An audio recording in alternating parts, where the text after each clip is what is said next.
एक प्रसिद्ध कहानी है। एक सम्राट ने अपने सारे बुद्धिमान को बुलाया और उनसे कहा, मैं कुछ ऐसे सूत्र चाहता हूँ जो छोटा हो। बड़े शास्त्र नहीं चाहिए मुझे, फुर्सत भी नहीं है बड़े शास्त्र पढ़ने की। ऐसा सूत्र हो जो एक वचन में पूरा हो जाए और जो हर घड़ी में काम आए।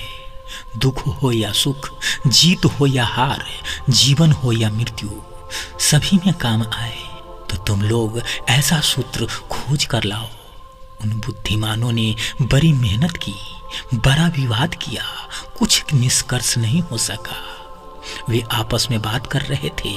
एक ने कहा, हम बड़ी मुश्किल में पड़े हैं, बड़ा विवाद है, संघर्ष है, कोई निष्कर्ष नहीं हो पाया। हमने सुना है एक सिद्ध महात्मा गांव के बाहर ठहरा है। वह प्रज्ञा को उपलब्ध, संबोधि को उपलब्ध व्यक्ति है। क्यों न हम उसी के पास चले। वे लोग उस सिद्ध महात्मा के पास पहुंचे। उसने एक अंगूठी पहन रखी थी अपनी अंगुली में। वह निकालकर सम्राट को दे दी और कहा, इसे पहन लो। इस पत्थर के नीचे एक छोटा सा कागज रखा है, इसमें सूत्र लिखा है। वह मेरे गुरु ने मुझे दिया था, मुझे तो जरूरत नहीं पड़ी, इसलिए मैंने अभी तक खोल कर देखा भी नहीं। उन्होंने एक शर्त रखी थी, जब कुछ उपाय न रह जाए, सब तरफ से निरुपाय हो जाओ, तब इसे खोल कर पढ़ना। ऐसी कोई घड़ी ना आई। उनकी बड़ी कृपा है, इसलिए मैं इसे खोल कर पढ़ा ही नहीं, लेकिन इसमें जरूर कुछ राज होगा। आप रख लो, लेकिन शर्त याद रखना, इसका वचन दे दो कि जब कोई उपाय न रह जाएगा, सब तरफ से निरुपाय हो जाओगे, असहाय हो जाओगे, अंतिम घड़ी में इसे खोलना। यह सूत्र बहुत बड़ा बहुमूल्य है। अगर इस साधारणतः खोला गया तो अर्थहीन होगा। सम्राट ने अंगूठी पहन ली। बरसों बीत गए। कई बार जिज्ञासा भी हुई, फिर सोचा कि कहीं खराब न हो जाए। फिर काफी वर्षों के बाद एक युद्ध हुआ जिसमें सम्राट हार गया और दुश्मन जीत गया, उसके राज्य को हड़प लिया।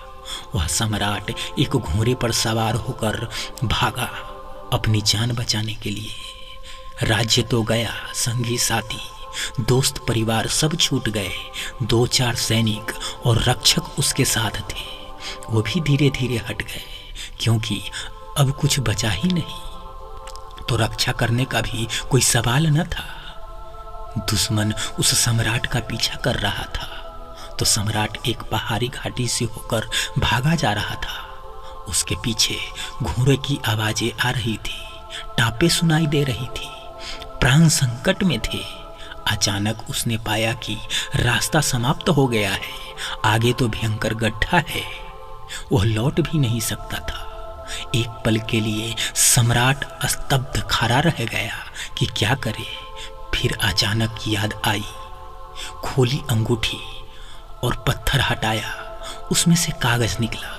उसमें एक छोटा सा वचन लिखा था, यह भी बीत जाएगा। सूत्र पढ़ते ही उस सम्राट के चेहरे पर मुस्कुराहट आ गई। उसके चेहरे पर एक बात का ख्याल आया, सब तो बीत गया, मैं सम्राट न रहा, मेरा साम्राज्य गया, सुख बीत गया।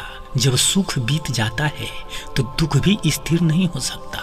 शायद सूत्र ठीक कहता है। अब करने को कुछ भी नहीं है, लेकिन सूत्र ने उसके भीतर कोई सोया तार छेड़ दिया, कोई साज छेड़ दिया। यह भी बीत जाएगा, यह भी बीत जाएगा। ऐसा बोध होते ही जैसे सपना टूट गया।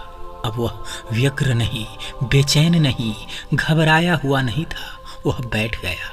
संयोग की बात थी, थोड़ी देर तक घोड़े की टाप सुनाई देती रही, फिर टाप बंद हो गई। शायद सैनिक किसी दूसरे रास्ते पर मुड़ गए थे। घना जंगल और बीहर पहाड़, उन्हें पता ही नहीं चला सम्राट किस तरह गया था।